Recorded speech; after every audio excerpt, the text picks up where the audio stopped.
Is there any evidence that teachers can build relationships with students and thereby improve their behavior? Now, this is the kind of thing that sounds so self-evident. We hear it all the time that, oh, if you just build relationships with your students, that will improve behavior. And often that's said in the context of the removal of systems that have been part of ensuring good student behavior, like consequences, like predictable consequences and follow through on the part of administration.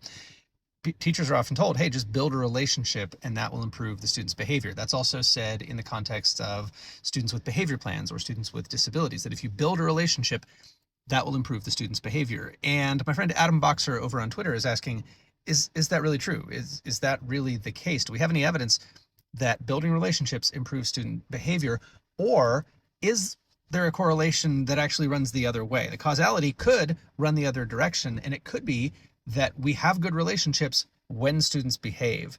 And asking people to somehow pretend that there's a good relationship when a student is not acting right, I don't know that that is going to get us there. I don't know that we have any indication that that is true. And certainly we want to have high expectations. We want to have positive expectations. We want to believe in our students. We want to do everything we can to show them that we believe they can live up to our high expectations. But sometimes that idea about relationships gets twisted around and it gets turned into a somewhat abusive scenario for the teacher and for the other students, where the teacher is told, hey, if you would just kind of sacrifice yourself, sacrifice your personal boundaries, suffer, be mistreated so that you can build a relationship with a student, that will improve the student's behavior. And what goes out the window there is the boundary that makes the relationship functional, right? And this is something we would never advise anyone we care about in a personal, like romantic relationship, right? Like, oh, if you would just, be more loving, be more accepting, be more tolerant of the bad behavior, the behavior will improve.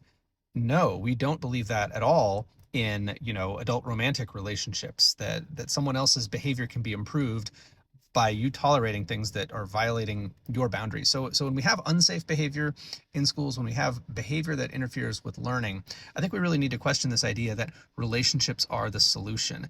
Maybe relationships are the result of everybody doing what they're supposed to do and having healthy boundaries. Let me know what you think.